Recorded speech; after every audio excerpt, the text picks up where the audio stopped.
السلام علیکم ورحمۃ اللہ وبرکاتہ۔ امید ہے کہ آپ تمام اللہ کے فضل و کرم سے بخیریت و عافیت ہوں گی۔ خیر الصباح۔ بسم اللہ الرحمن الرحیم۔ قالوا ادع لنا ربک یبین لنا ما ہی قال انہ یقول انہا بقرۃ لا فارض ولا بکر عوان بین ذلک فافعلوا ما تؤمرون۔ بے ضرورت سوالات پر سخت احکامات۔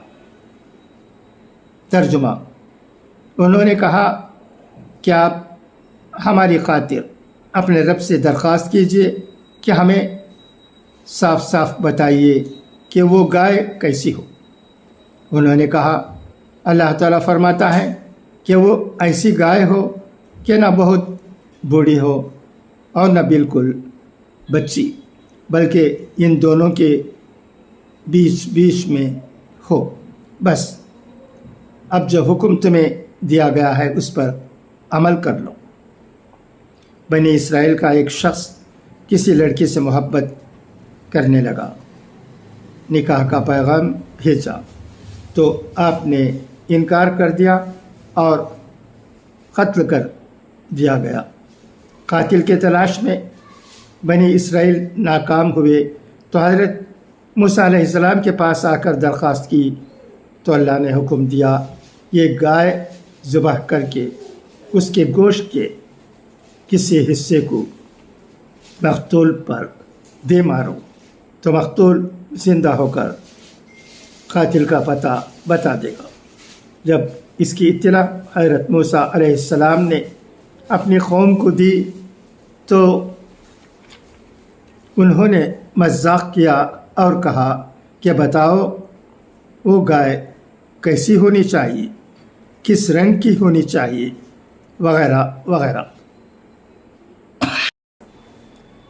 ان سوالات پر سوالات اللہ تعالیٰ کو بہت ناپسند ہوئے تو اس کے شرائط بھی بہت سخت بنا دیے کہ وہ گائے درمیانی عمر کی ہو، پیلے رنگ کی، جاذب النظر ہو، زخم نشانی اور عیب سے پاک ہو، وغیرہ وغیرہ۔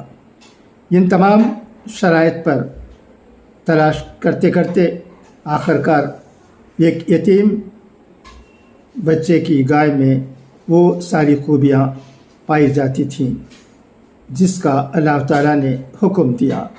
بالآخر سارے شہر والے ہیرے جواہرات وغیرہ دے کر اس گائے کو خرید لیا۔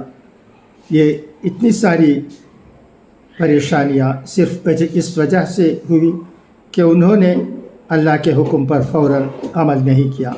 ایک مرتبہ نبی کریم صلی اللہ علیہ وسلم صحابہ کرام کے پاس حج کی فرضیت کا اعلان کیا تو صحابہ نے سوال کیا یا رسول اللہ کیا حج ہر سال فرض ہے؟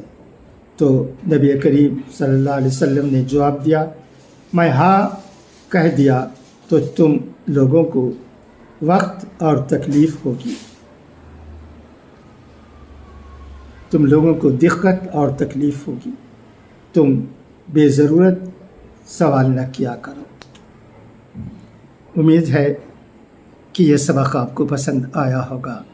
اگر پسند آیا ہے تو زیادہ سے زیادہ فارورڈ کیجئے تاکہ لوگوں کو معلوم ہو سکے کہ بے ضرورت سوالات پر سخت احکامات ہیں، ہمیں بیکار کے سوالات نہیں کرنے چاہیے۔ اچھا تو اب اجازت، انشاءاللہ پھر ملاقات ہوگی۔ خدا حافظ، فی امان اللہ۔